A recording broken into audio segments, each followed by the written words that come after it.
Recovering alcoholic, and I come from a long line of recovering alcoholics. They have the most amazing stories in the world. Like, I just book them sight unseen. And I'm sure his stories are going to be great. He's a very, very talented artist in his own right, but he has never performed on stage. So let's be very generous in greeting him, everyone. Let's hear it for Chad!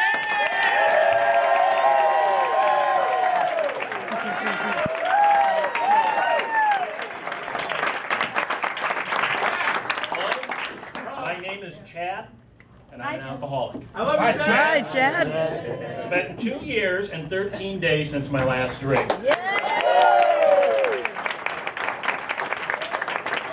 stories are all way, way older than that, way, way past. I'm going to tell you about the summer of 2002. It was the summer of weddings. I had 3 cousins get married that summer, one in June, one in July, one in August. June and July were okay, not too bad.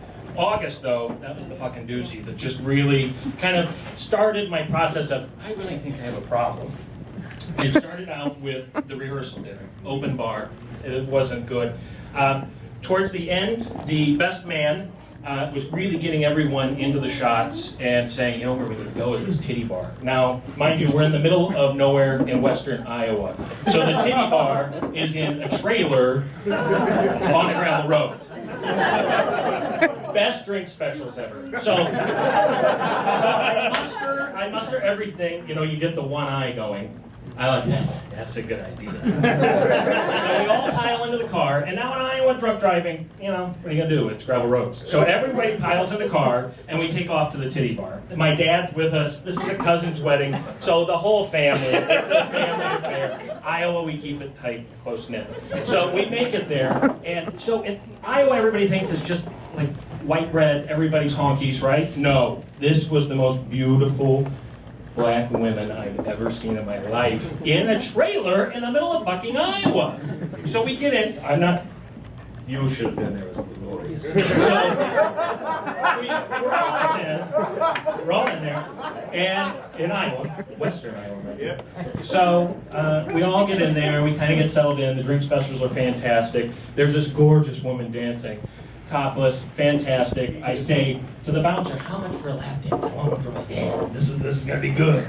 So $5. So I'm like, that's the cheapest bet. You don't even need a coupon. That's like full price. That's like $5. So I fork over my 5 and I say that one, that right there. Take care of this one. Now my dad's a very tiny man. He's a sad little man. And he was very excited, very lonely. And so she straddles him like a stripper would do. And she lifts his glasses up. And she cocks back her shoulder and pops him in the eye with her tit. Now, since the glasses were up, his bare eye was open, and he got a nipple to the eye. Little Leo's his name, immediately is like, Jesus Christ! Ah! She felt terrible and gave me my $5 back. So there I am with my $5. We're all having a grand time, and we just kept drinking. We kept hitting little bar after little bar all the way back to the hotel, the Super 8. I was splitting a room with my sister and her boyfriend, and they had gone to bed long ago. We were all at about 3 o'clock, and I could barely make it up the stairs. Again, the one eye. What is better to kind of sober you up a little than a hot shower, right? So, strip naked, as soon as I get to the door, I find my way to the bathroom, and I just soak. I'm like, God, this is great. And then I feel the puke coming. Oh. And I had to get to the toilet. Whenever you're ready. And I fell out of the shower, on my hands and knees, throwing up. Whenever you're ready. Okay. Thank you. Front, then comes the back. Front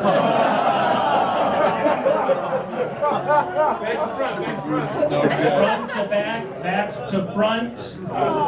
There was white grout tile on the floor. I'm panicking because I can't keep it go. I don't know, do I sit down? Do I get back on? Do I turn around? Back and forth, back and forth. And so I panic. I'm like, I don't want to use the towels because we got to use the towels tomorrow morning before we go to the wedding. What do I use? bed sheets. So I strip my bed, and I rub everything. I'm trying to clean this up. The grout is getting browner and browner, and I'm panicking. I'm like, I don't know what I'm gonna do. And I can only do it with one eye because if I open both, I'm gonna fucking pass out because it's so dizzy. And so after I'm all done, I haven't cleaned up. Where am I gonna stick these shitty sheets? The hallway. How are they gonna know it's not me? I'm gonna throw it down the hallway. I fling open the door, I throw the shitty sheets, I slam the door, I finish my shower, I curl up in the comforter and go back to sleep. Now about, I'd say 2 hours later, I get a fucking fist to the face. I'm like, what? Like, did you shit all over the bathroom? No! What are you talking about? We know that you shit all over the bathroom. Where are your sheets? I have no idea. It's like, well, we're going to sleep in Dad's room. That's fine. I'm there, I'm fine, I'm content, I get ready in the morning, shit-covered tiles and all, I'm ready, I'm beautiful, I'm so fucking hungover. I finally get to the church, and I sit down, and my uncle opens his one good eye. The story of one eye. And he looks at me, and looks me up and down, and he goes, son, you don't look so good. I don't feel so good. So I go, again, to the bathroom. Bathrooms are not good places for people that are hungover. So I open the bathroom at the back of the rectory, and it hits me. Somebody's taking a shit. And you know how you're kind of herby already, you smell that? So I immediately bolt out the back of the rectory at the back of the church, and the door locks behind me. I throw up, and I turn around, and I try to get in. I can't fucking get in. And then the limo driver that's ready to pick up the bride and groom says, hey, you. How do I get into the church? I'm like, fuck, I don't know. And I keep throwing up. And he's like, ooh, yeah, maybe if you go around the side. So now the guy that's asking me for directions is giving me directions on how the fuck to get back in to the wedding. Long story short, I get back drunk again at the reception. Everything smooths out. We go back to the hotel, and there's a letter on my bed from management saying, we know that you weren't ill because of all the beer cans, and we've had to charge you for bodily fluid cleanup. $35.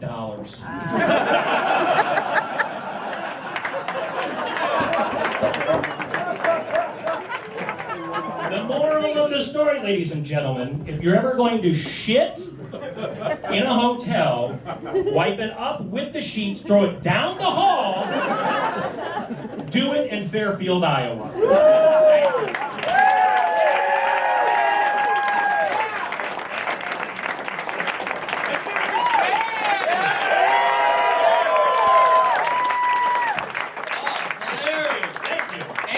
I know you guys already applauded him, but how many years again sober?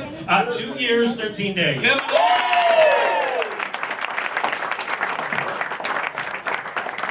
So, any questions for Chad? Happy birthday, Chad! Yes, Happy it is your birthday!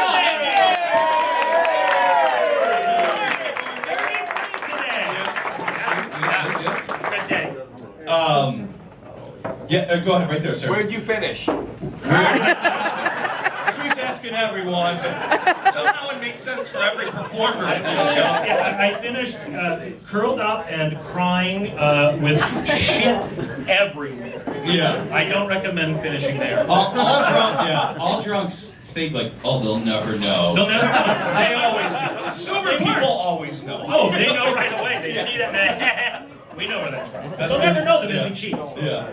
Let's, we can probably do one more question for Chad, if we have it, or if we have a text question. Back there, sir. You post the number to that trailer bar. You can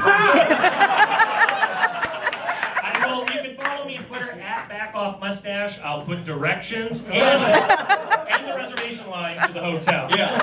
And when you check in, you should quote, like, listen, a friend said that you're only $35 bodily fluid discharge. You want it in writing. Right up front. Let's hear for Chad, everyone!